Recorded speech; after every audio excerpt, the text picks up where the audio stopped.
राहे डमरूधारी भोले शंकर हे त्रिपुरारी, तुझसे है ये दुनिया सारी, चाहे नर हो या हो नारी, लौटा था ना उसको खाली, आए बनकर जो भी सवारी, प्रकट हो जाए शंभू।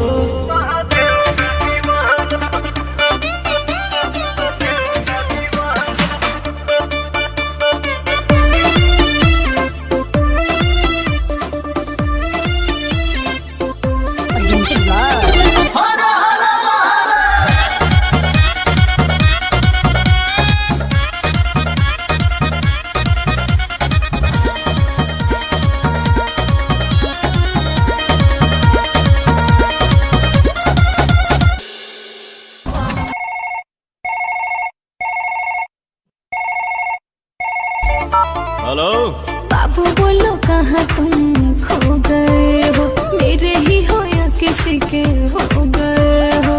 मुझे तुमसे मिलना है, बात दिल की कहना है, सही सही टाइम तो बताना।